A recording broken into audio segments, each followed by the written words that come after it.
बिस्मिल्लाहिर्रहमानिर्रहीम।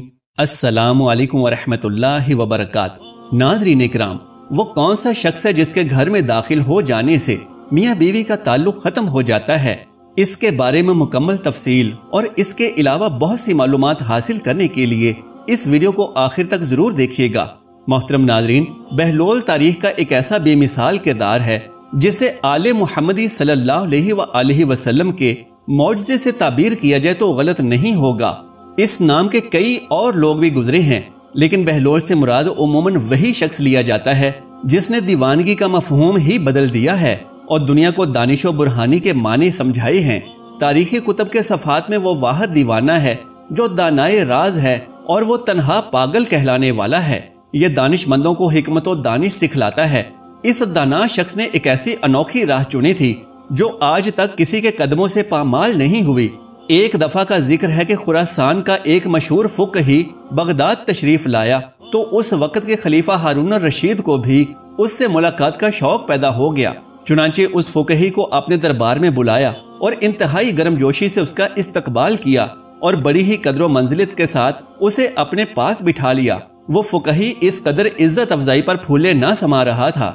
वो खलीफा पर अपने इल्म की धाक बिठाने की कोशिश कर रहा था, जबकि खलीफा भी उसके इल्म से खूब मुतासिर हो रहा था। उसी असना में कहीं से फिरते फिराते बहलोल रहमतुल्लाह अलैह खलीफा हारून रशीद के दरबार में आन पहुंचे। खलीफा को सलाम किया और उसके पास बैठ गए। उस फुक़ही ने बहलोल के बोसीदा कपड़े और खाक में अटी हुई बोसीदा जूती देखी तो कदरे हैरत से हारून रशीद की जानिब देखा और कहने लगा कि आप बहुत रहमदिल और मेहरबान इंसान हैं कि बहलोल जैसे मामूली लोगों को भी अपने दरबार में जगह देते हैं। बहलोल ने जब उस फुक़ही के ये अल्फाज सुने तो अपनी जगह से उठ खड़े हुए और अपना असा जमीन पर मारते हुए कहने लगे कि आप अपने नाक़िस इल्म पर इस कदर मगरूर क्यों हैं? आप मेरी ज़ाहरी हालत को मत देखें और इसी वक्त मेरे साथ इल्मी मुबाहिसा करने के लिए तैयार हो जाएं ताकि आपको अपने इल्म की हकीकत मालूम हो सके। फुक़ही ने गुस्से भरी नजरों से बहलोल को देखा और कहने लगा, मैंने तो सुना है कि तुम पागल हो और मैं पागलों के साथ इल्मी मुबाहिसा नहीं करता। इस पर बहलोल रहमतुल्लाह अलैह कहने लगे कि मैं कब कहता हूँ कि मैं पागल नहीं हूँ, बल्कि मैं तो खुद इस बात का इकरार करता हूँ, मगर आप हैं कि अपने इल्म पर बड़ा नाज करते फिरते हैं, तो आए मेरे साथ मुबाहिसा कीजिए। इस पर खलीफा हारून रशीद ने बहलोल की जानिब कहर आलूद निगाहों से देखा और उससे कहने लगा, बहलोल खामोश रहो, तुम नहीं जानते कि किससे बात कर रहे हो। ये खुरासान के बहुत बड़े आलिम हैं। ये सुनकर बहलोल ने बड़े इत्मीनान से कहा कि इसीलिए तो मैं चाहता हूँ कि ये मेरे साथ इल्मी मुबाहिसा करें।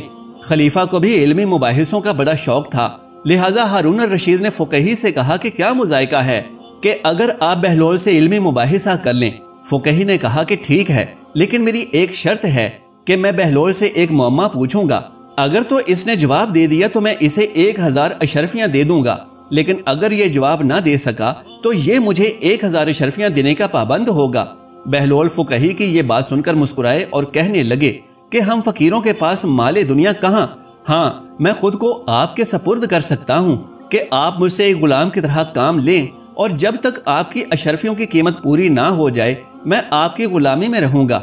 लेकिन इसके बरअक्स अगर मैं 1000 अशरफियाँ जीत गया तो मैं वो अशरफियाँ नादार और मोहताजों में तकसीम कर दूंगा, क्योंकि हजरत अली रजी अल्लाह ताला अन्हु फरमाते हैं कि जहाँ भी दौलत जरूरत से ज्यादा मौजूद हो तो वहाँ यकीनन किसी हकदार का हक जाया हो रहा है।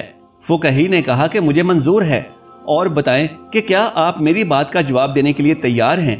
तो बहलोल ने भी इस बात में सर हिला दिया और कहा कि आप मुअम्मा बताएं। फुक़ही बोला कि अच्छा बताओ।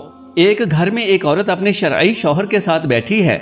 उस घर में एक शख्स नमाज पढ़ रहा है जबकि दूसरा रोजे से है। अचानक दरवाजे पर दस्तक होती है और अचानक एक ऐसा शख्स घर के अंदर दाखिल हुआ कि जिसके अंदर आ जाने से वो औरत अपने शरई शौहर पर हराम हो जाती है। नमाज पढ़ने वाले की नमाज बातिल हो गई और रोजादार का रोजा जाता रहा। तो क्या तुम बता सकते हो कि बाहर से आने वाला शख्स कौन है? दरबार में सन्नाटा छा गया। लोग हैरत और परेशानी के आलम में एक दूसरे का मुंह देखने लगे। बहलोल ने बगैर किसी तासुफ के फौरन जवाब दिया कि घर के अंदर दाखिल होने वाला शख्स घर में मौजूद उस औरत का पहला शौहर है जो सफर पर गया हुआ था और इतला ये मिली थी कि उसका दौरान सफर इंतकाल हो गया है। जबकि उस औरत ने अपने शौहर के इंतकाल की खबर सुनकर पास बैठे हुए शख्स से अकद कर लिया। उसने 2 मर्दों को उजरत दी کہ میرے مرحوم شوہر کی قضا نمازیں پڑھائیں اور روزے رکھیں۔ اسی اسنا میں اس کا پہلا شوہر واپس آ گیا۔ چونکہ اس کی موت کی خبر غلط تھی، اس لیے عورت کے پاس بیٹھا شخص جس کے ساتھ اس نے عقد کیا تھا وہ اس عورت پر حرام ہو گیا اور نمازیں اور روزے رکھنے والوں کی عبادت بھی باطل ہو گئی۔ مرحبا، بہت خوب۔ خلیفہ نے بہلول کی تعریف کی۔ باقی وزیر اور امیر بھی بہلول کو داد دینے لگے۔ شور کچھ کم ہوا تو بہلول کہنے لگا، عالی جا، اجازت ہو تو میں بھی ایک سوال کروں؟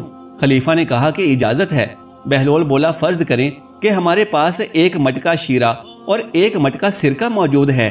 ہم اس سے شکنجبین تیار کرنے کے لیے ایک پیالہ سرکہ اور ایک پیالہ شیرہ دونوں مٹکوں میں سے نکالتے ہیں اور دونوں کو کسی برتن میں ملا دیتے ہیں۔ اس وقت ہمیں پتہ چلتا ہے کہ اس میں تو ایک چوہا مرا پڑا ہے۔ تو کیا آپ بتا سکتے ہیں کہ وہ مرا ہوا چوہا شیرے والے مٹکے میں تھا یا سرکے والے مٹکے میں؟ اہل دربار مسکرائے۔ سب کی نگاہیں فقہی کے چہرے پر لگی ہوئی تھیں کہ وہ اس معاملے کو کس طرح سے حل کرتا ہے۔ فقہی گہری سوچ میں ڈوب گیا اور کافی دیر تک ایک لفظ بھی نہ بولا۔ خلیفہ ہارون الرشید اتنا انتظار نہ کر سکا اور بولا کہ بہلول نے تمہارا معمہ حل کرنے میں ایک لمحہ بھی نہیں لگایا۔ تمہیں بھی اس کے سوال کا جواب اسی طرح سے دینا چاہیے۔ فقہی نادم ہو گیا اور اس کی نگاہیں جھک گئیں۔ بالآخر اس کو اپنی کم علمی کا اعتراف کرنا ہی پڑا۔ فقہی بولا، عالی جا، میں اس سوال کو حل نہیں کر سکتا۔ خلیفہ نے بہلول کی جانب دیکھا اور اس سے کہا کہ تم ہی اس معاملے کو حل کر دو۔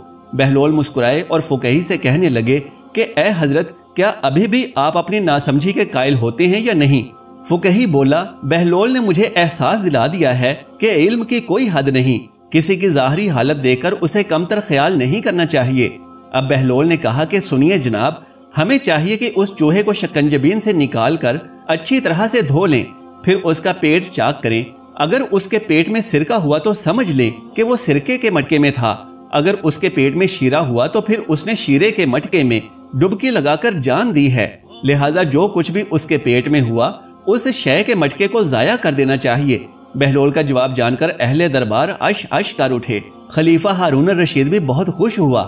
فقہی نے اپنا سر جھکا لیا اور 1000 اشرفیاں بہلول کے سامنے ڈھیر کر دیں۔ بہلول نے وہ تمام اشرفیاں سمیٹ کر اپنی جھولی میں ڈال لیں اور محل سے باہر نکلتے ہی ضرورت مندوں میں وہ اشرفیاں بانٹنے لگا۔